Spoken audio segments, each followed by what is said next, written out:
Next, 16th one. If the coefficients of x power 9, comma x power 10, comma x power 11, the expansion of 1 plus x whole power n are in AP, arithmetic progression, then n square minus 41n ఆ value మనం calculate చేసుకోవాలి. ముందుగా ఇందులో TR plus 1 మనం చూసినట్లయితే nCr x power r అంటే x power r యొక్క coefficient అనేది ఎన్సిఆర్ అవుతుంది. Coefficient of x power r NCR.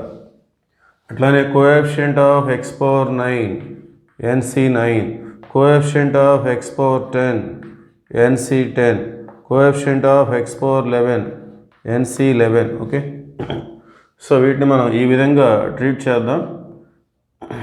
ఇది ఎన్సిఆర్గా, ఇది ఎన్సిఆర్ మైనస్ 1గా, ఇది ఎన్సిఆర్ ప్లస్ 1గా ట్రీట్ చేసుకుందాం.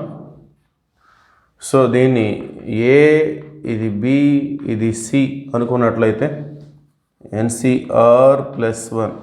సో ఈ 3 ఏపీలో ఉన్నట్లయితే n c r minus 1,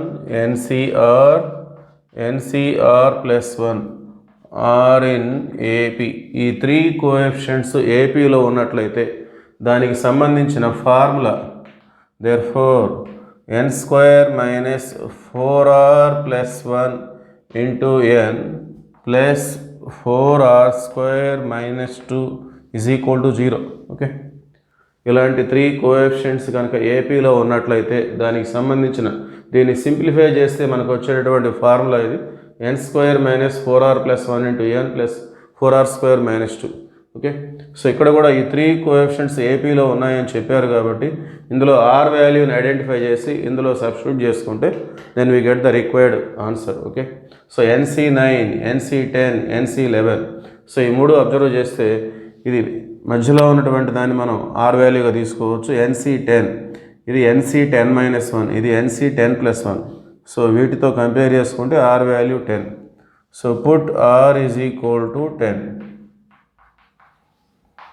So then it become n square 4 10 ja 40 plus 1 41n plus 4 into r square ante 10 square ante 100 into 4 400 minus 2 is equal to 0.